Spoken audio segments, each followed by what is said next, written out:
Ya probablemente los locales conocen bastante bien el hecho de que la región de Atacama es una región privilegiada en cuanto a riqueza paleontológica, ¿ya?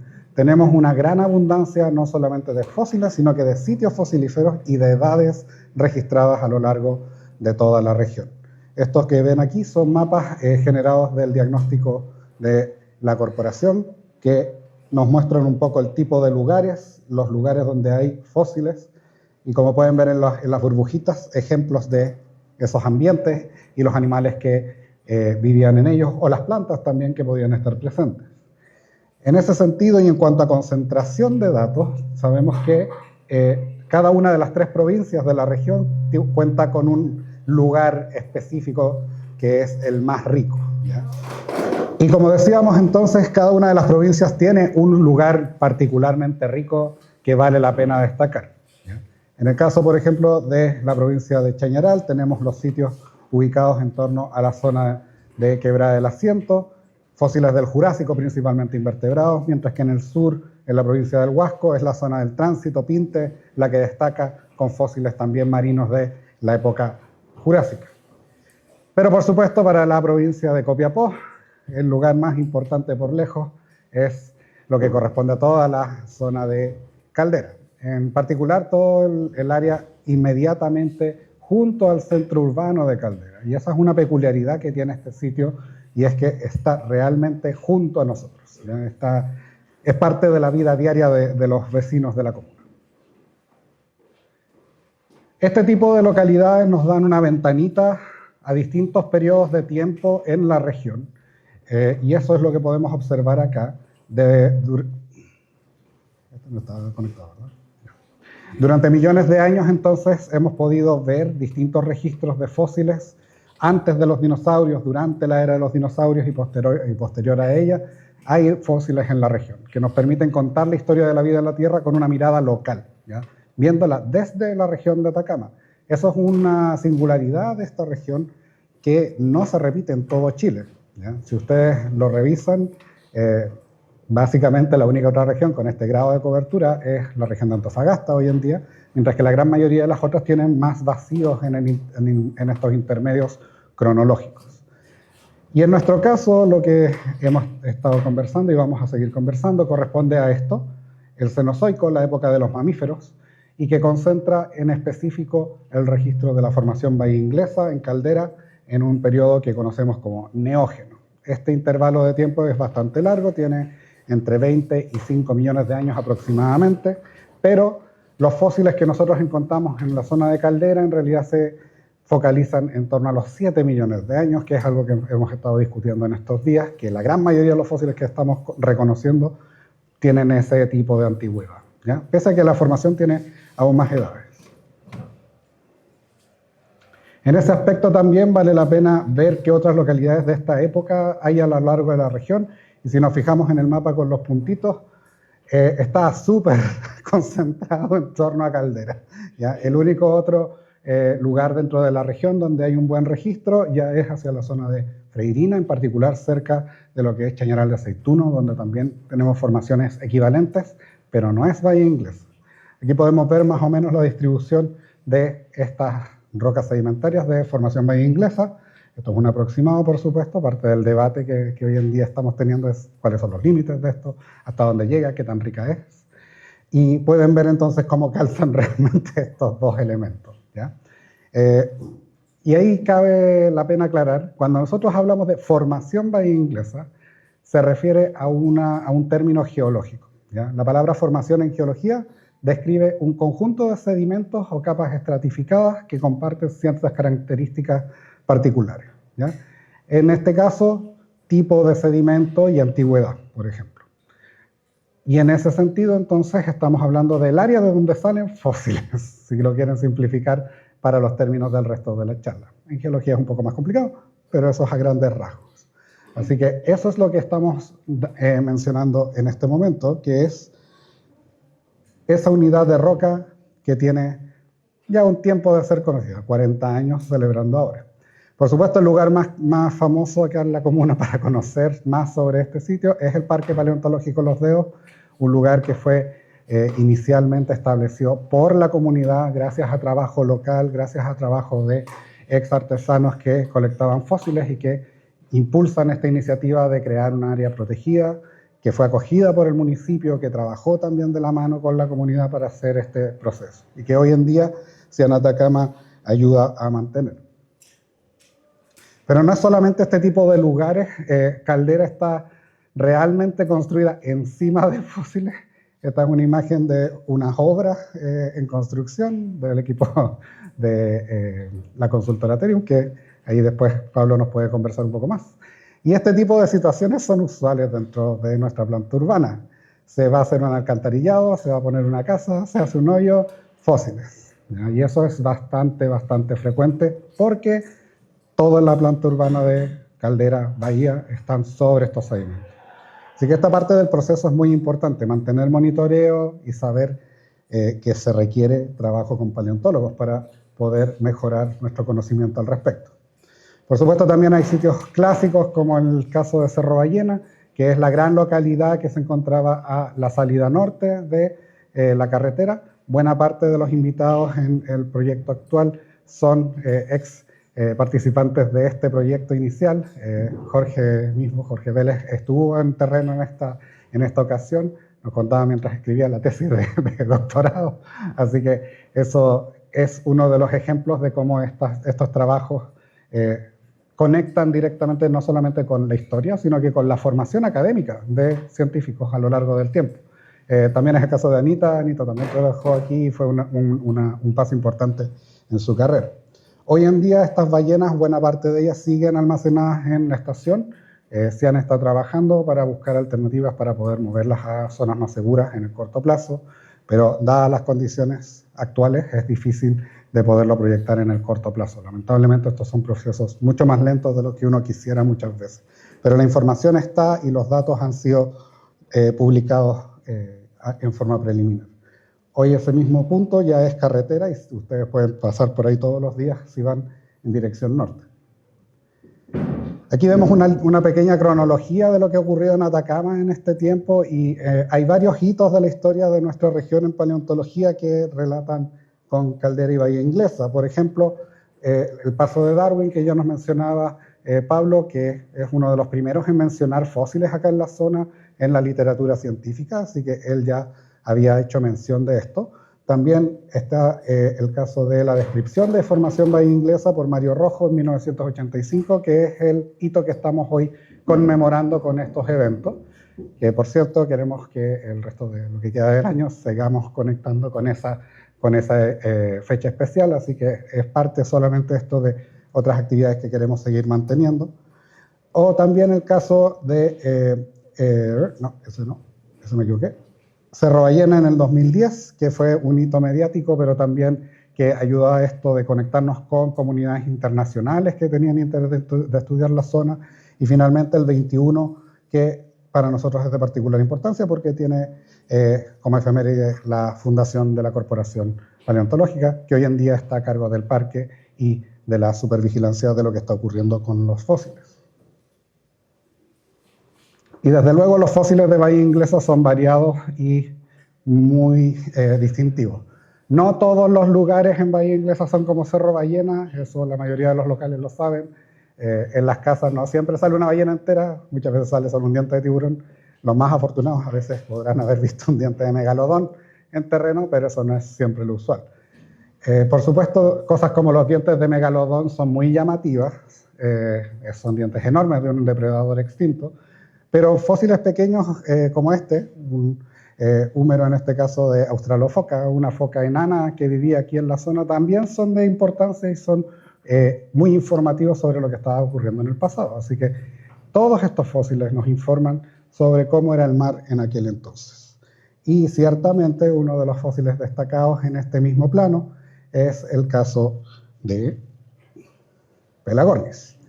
Pelagornis es uno de los elementos más icónicos de la formación Bahía Inglesa y este título no es porque sí, es principalmente porque es uno de los hallazgos más completos de aves fósiles de este tipo que se han hecho a nivel mundial, siendo además una de las aves voladoras más grandes que han existido en la historia del planeta, en torno a 6 metros de envergadura.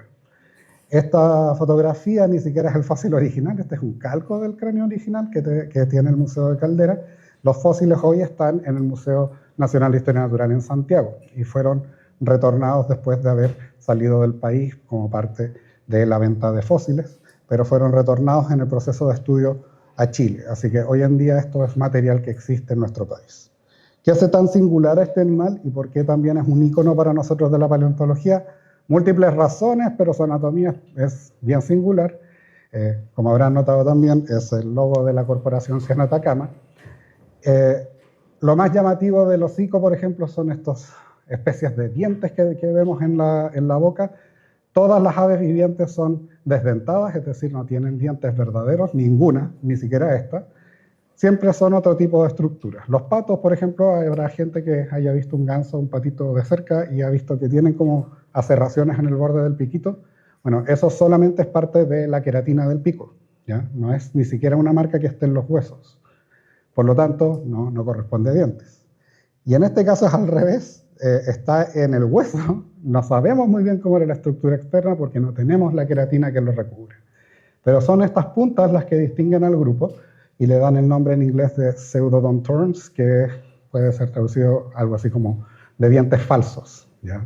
Porque eso es lo que corresponde en estas estructuras. Aquí podemos ver un detalle, un corte de ese hueso, e incluso podemos ver que tiene cavidades en el interior. Son estructuras relativamente frágiles y no sabemos muy bien su uso, en realidad, a causa de esta morfología. Al mismo tiempo, la mandíbula posee una articulación completamente distinta a la del resto de las aves vivas. Estas dos secciones de la mandíbula son independientes entre sí, tienen una conexión flexible, algo que se ve, por ejemplo, en mosasaurios, reptiles marinos del Mesozoico, o en dinosaurios terópodos, dinosaurios carnívoros, pero en aves vivientes no aparece, ¿ya? Lo mismo este surco de la mandíbula, una singularidad del grupo que tampoco se ve en ningún otro grupo viviente. Todas estas cosas nos indican que es un grupo realmente diferente, ¿ya? Completamente extinto, y los pocos análisis que tenemos de sus relaciones nos sugieren que están más posiblemente emparentados al grupo de los patos, ¿ya? Lo cual es aún más raro. Para hacernos la escala, ahí podemos ver una fotografía del esqueleto original con David Rubilar, que participó de la descripción de ese esqueleto originalmente. Ese esqueleto es el que está entonces en Santiago en colecciones. Hoy se puede ver en exhibición, que va a pasar a ser permanente, el esqueleto de este animal en el hall central del Museo de Historia Natural y también en otros museos, incluyendo el Museo de Frankfurt en Alemania, que fue el museo que ayudó en la descripción, o también yo recientemente tuve la oportunidad de ver un calco también en el Museo de Tokio, en Japón, en donde destaca por su completitud de allá. Ahí nuevamente algunas comparaciones y nuestra reconstrucción con la escala. Así que, como vemos, las aves son raras en esta época. Pero no son el único grupo de aves que tenemos registradas en formación más inglesa. De hecho, si miramos los porcentajes generales de lo que sabemos para la formación en cuanto a vertebrados, nos muestran un patrón interesante. Las aves representan cerca del 20% de las especies descritas, ¿ya?, en la literatura. Estos son números preliminares, parte del trabajo que nosotros estamos realizando hoy es refinar esto para saber mejor qué sabemos. Pero noten que son los tiburones los que llevan por lejos la cabecera en cuanto a número de especies descritas para la formación. Es lógico, está lleno de dientes, los locales todos saben la cantidad de dientes de tiburón que hay en la zona, y no son todos de una única especie, así que nos hablan mucho de la diversidad. Mientras que los mamíferos son el siguiente grupo, un grupo particularmente diverso, con cetáceos y otros animales como el famoso Thalassocnus, este perezoso marino del que nos van a hablar los colegas a continuación. Ciertamente el grupo más raro siguen siendo los reptiles, solamente una especie reconocida en la literatura de gavial. Preliminarmente sabemos que habría una segunda especie de gavial, y hay rumores, siempre rumores de posibles tortugas también, pero los fósiles están completamente irrastreables en este momento. Todos los colegas nos hemos estado preguntando si alguien sabe dónde están. Nadie sabe realmente, así que hasta no ver los fósiles no podemos aseverar que hay tortugas marinas, pero no sería extraño. En el caso ya viendo lo que pasa con las aves en sí mismas y volúmenes de huesos, si miramos todos los huesos de aves disponibles, o una muestra de ellos, vamos a notar que el 85% de los huesos son de pingüinos, ¿ya? mientras que solo el 15% representa aves no pingüinas, incluyendo pelagornis, albatros y otros grupos que vamos a mencionar a continuación. Esto es claramente lo que llamamos un sesgo, significa que la muestra no está equilibrada en base necesariamente a la realidad. Hay algo que está haciendo que los pingüinos sean tan ricos y abundantes, y una de las causales principales muy probablemente es la robustez de sus huesos. A diferencia de otras aves, los pingüinos tienen huesos bien sólidos que aguantan mucho más los procesos de descomposición y de conservación, que nos van a dar entonces un mayor volumen de sus huesos. Pero eso es bueno porque nos ha permitido elucidar una amplia diversidad. También, y aunque esto está bien desactualizado, noten que esto llega recién hasta el 2021, en cuanto al estudio de aves fósiles en Chile, el impacto de la formación bahía inglesa es enorme. Noten que previo básicamente a los 90 habían 2 publicaciones formales de aves fósiles para todo el país, ninguna de ellas de esta zona norte, pero a partir del 85, descripción de bahía inglesa, en adelante empezamos a ver mayor número de menciones de este grupo en la literatura, y cuando se inicia más sistemáticamente ese trabajo, vemos inmediatamente el crecimiento de las menciones, sobre todo en la literatura no formal, resúmenes de congreso y tesis, por ejemplo.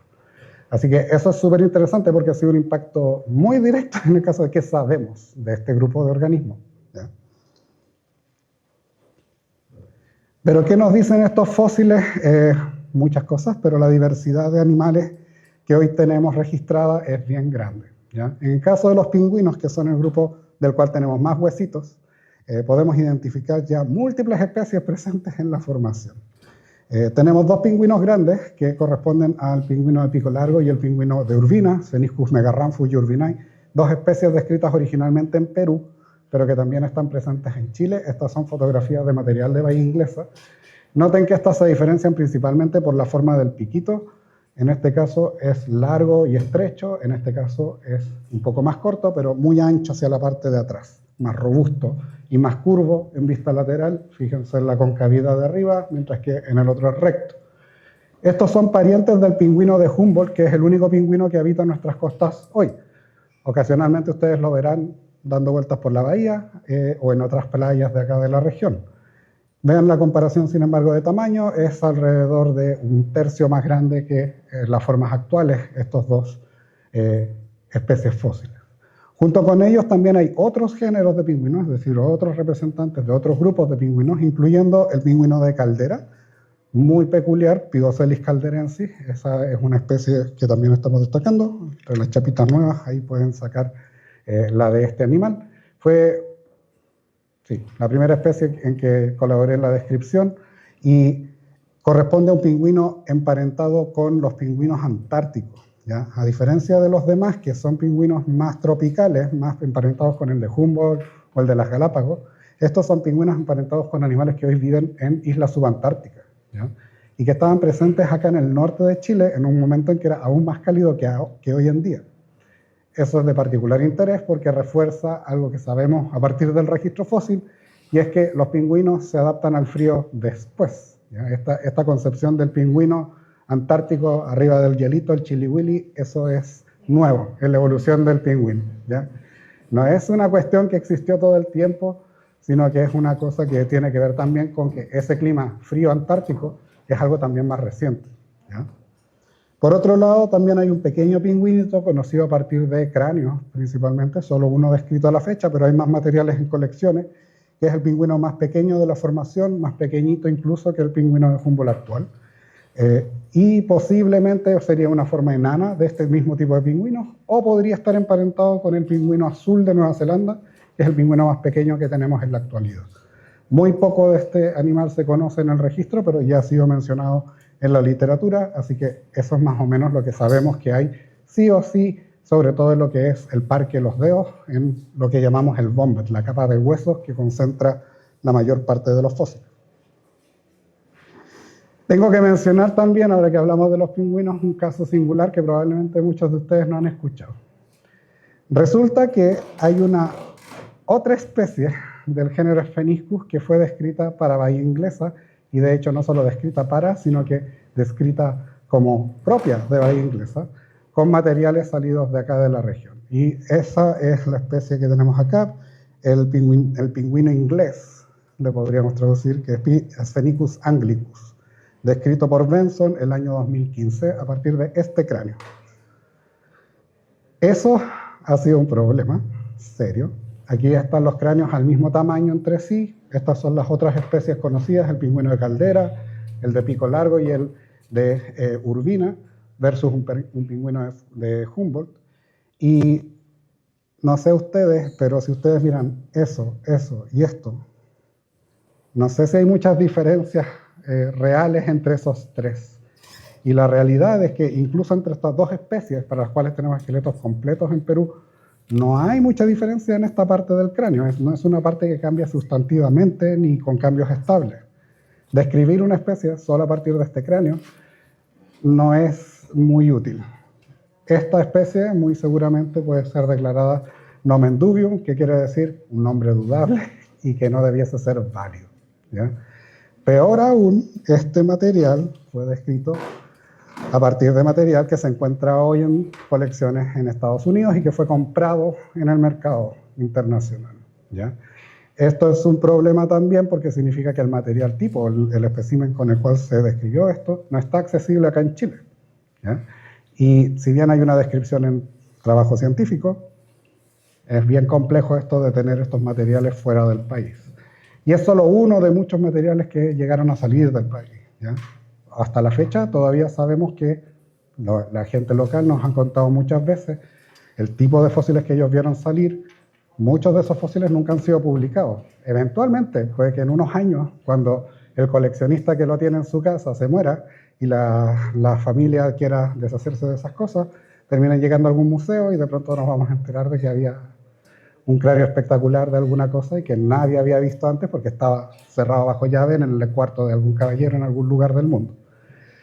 Esto es un poco más pequeño y no tan dramático, pero igual vemos el impacto que tiene esto de la salida de los materiales fuera del país. Confunde bastante.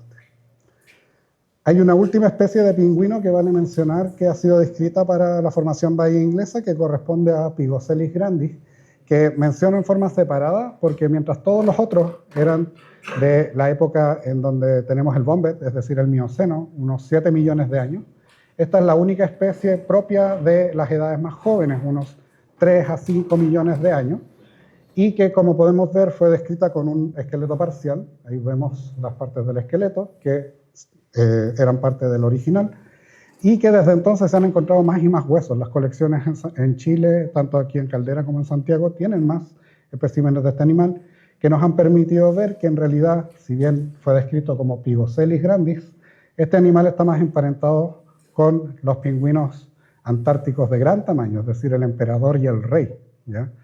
Que también explica el tamaño. Grandis es porque era mucho más grande que cualquier especie de estos otros pingüinos, los cola de cepillo, que son pingüinos que llegan hasta este porte, mientras que el emperador tiene unos 90 centímetros de alto. Y este animal está muy dentro de esos rangos. De hecho, anatómicamente es casi igualito.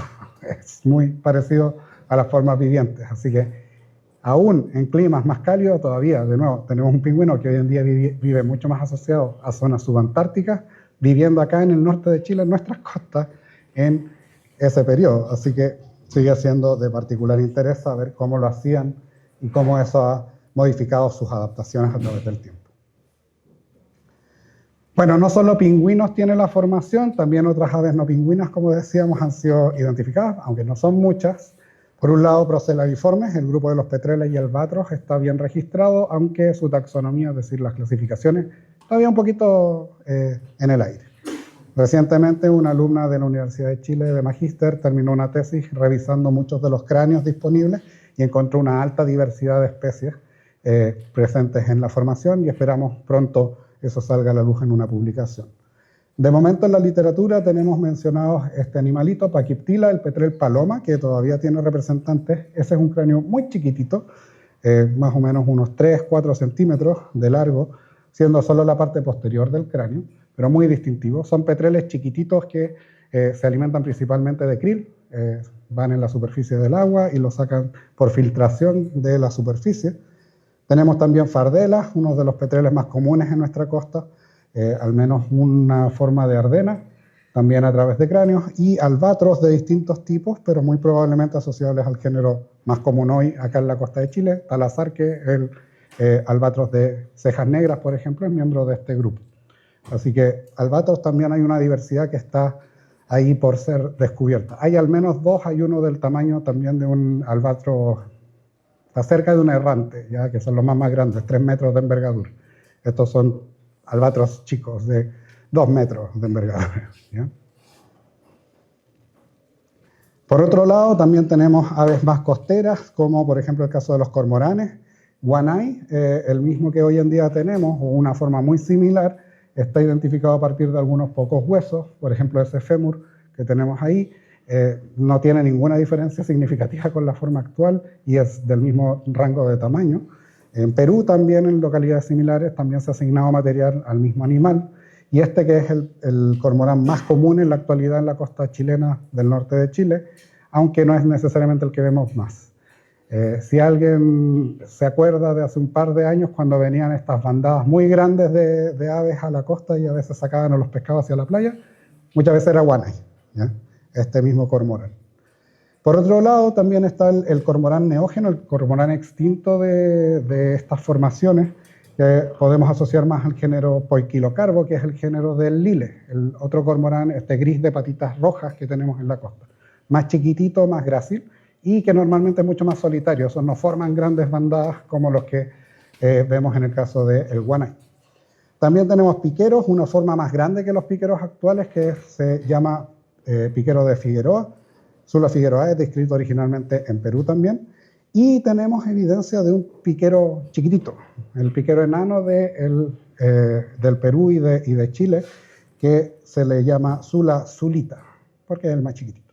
Y este es un animal realmente pequeño para lo que ocurre con estas formas en la actualidad. Es más chiquitito que cualquiera de las formas existentes hoy.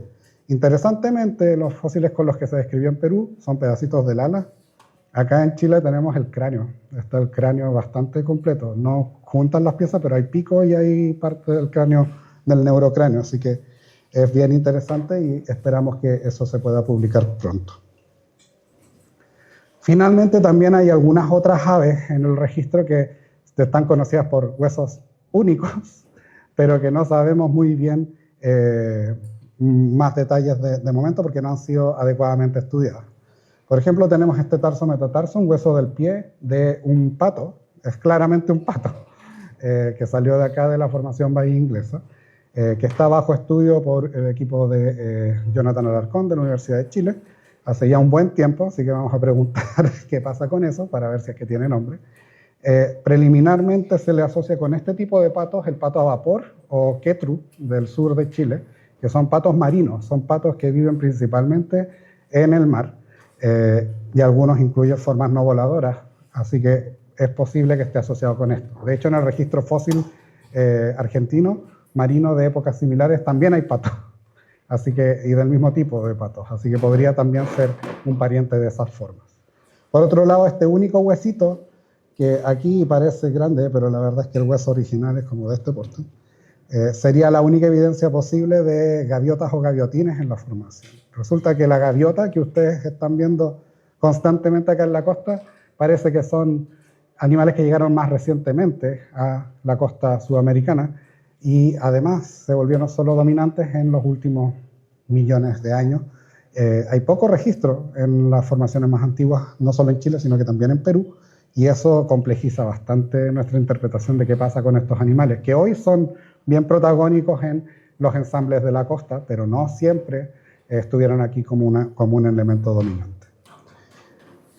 Eso resume un poco lo que sabemos de estos animales, pero creo que siempre es bueno mirarlos en su contexto, y para concluir entonces quiero mostrarles una reconstrucción que trabajamos para uno de los proyectos que esperamos poder también mostrarles durante este año, que es un libro que se generó para la paleontología de Atacama, que resume lo que sabemos de la paleontología de toda la región, no solo Caldera, pero obviamente Caldera tiene una posición muy destacada en lo que es qué pasaba con los fósiles hace unos cuantos millones de años, sobre todo en este intervalo.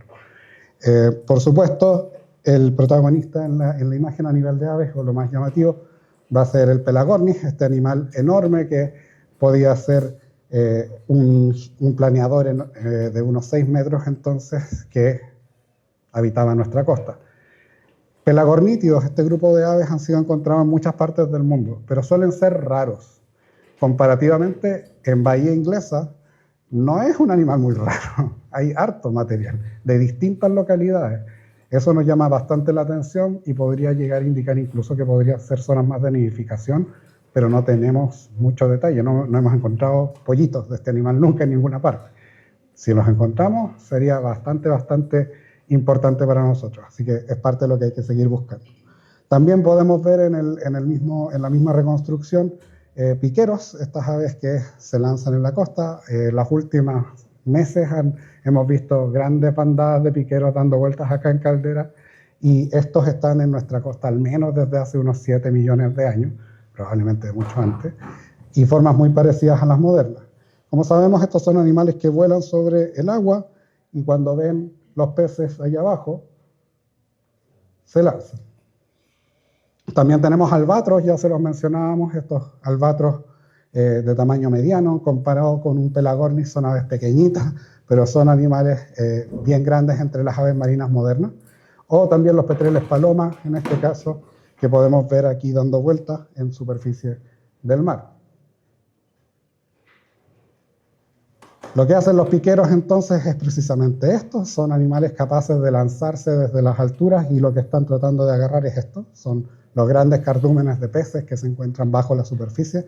Hoy en día estos cardúmenes de millones de individuos suelen ser normalmente la anchoveta.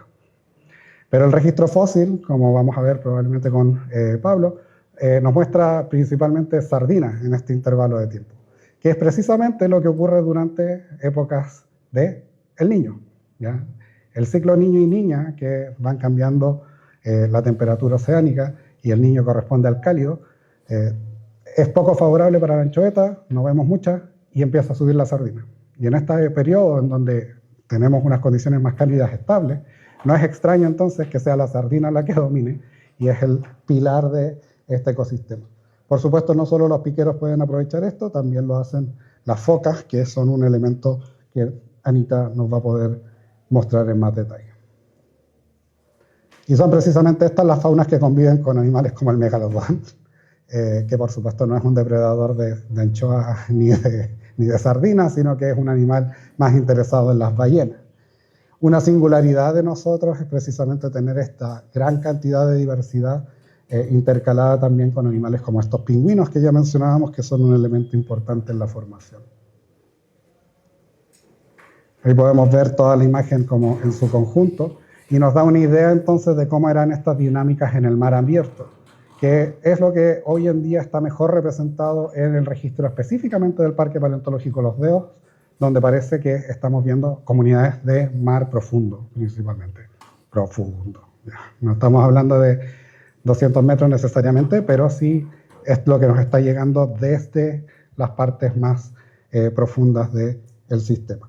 Así que eso queríamos mostrarles. Como pueden ver también hay atunes, hay pingüinos de otros tipos, están los delfines también.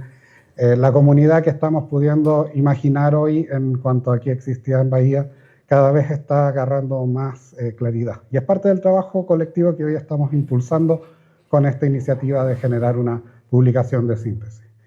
Como eso es un proceso largo, queríamos poder compartir al menos algunas de las cosas que ya sabemos con la comunidad local, así que les agradezco a todos por haber venido y ojalá disfruten el resto de la charla. Muchas gracias.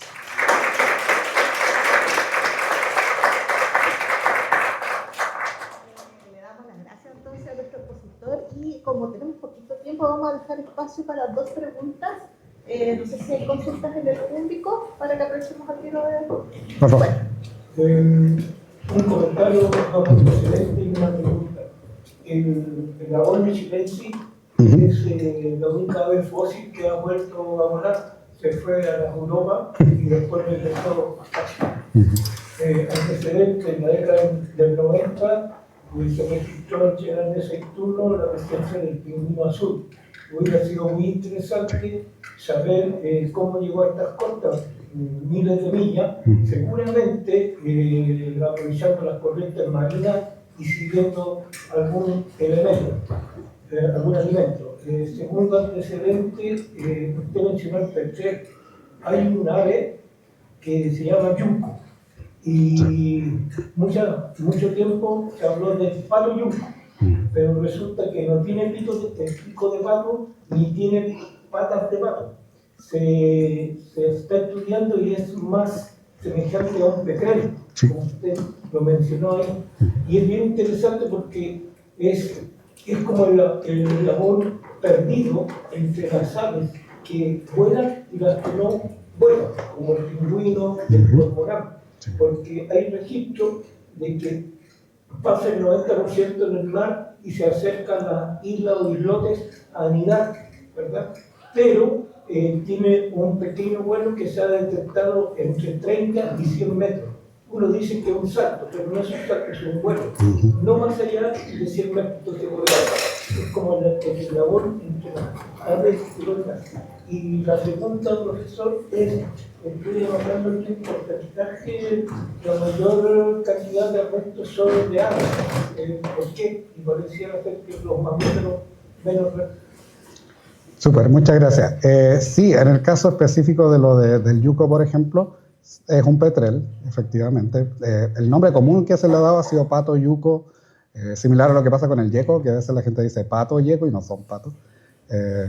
Mi interpretación normalmente es que la palabra pato en Chile se ha utilizado como ave acuática. Entonces realmente muchas veces pasa ese tipo de detalle. Y ciertamente, y en el caso de los petreles, es una forma que nos muestra hartas cosas interesantes, porque a diferencia de la mayoría de los petreles, el yuco nada con las alitas debajo del agua, que es algo que la mayoría no hacen tan bien, y al punto en que los huesos del ala están modificados y son muy distintivos.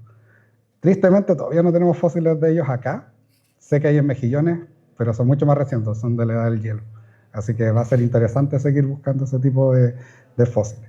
Y respecto a los porcentajes, en realidad a lo que yo me refería era que las aves son como el tercer grupo con más registros, y en ese caso registros de especies descritas, no tanto de abundancia, ¿ya? Ese número no lo conocemos aún, tenemos que revisar las colecciones con más calma, pero yo creo que ciertamente son los mamíferos marinos los que llevan la delantera en cuanto a número de huesos en total, tanto por volumen como por abundancia. Así que sí, varía significativamente según cada caso. Entonces, si no hay más cositas, le damos un fuerte aplauso. Hay que aprovechar. El pico serie gratis, por tanto habría que corregir el género. Sí, es un tema de trabajar en el paper, pero efectivamente hay que pasarlo a género actenoide. Y esto ya se ha visto varias veces, no solamente los estudios realizados por mi cuenta, sino que algunas publicaciones más recientes con filogenia también siempre lo están tirando más hacia el pingüino emperador.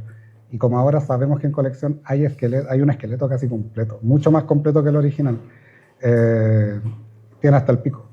Y el piquito es el típico pico delgado del emperador, no tiene nada que ver con los otros.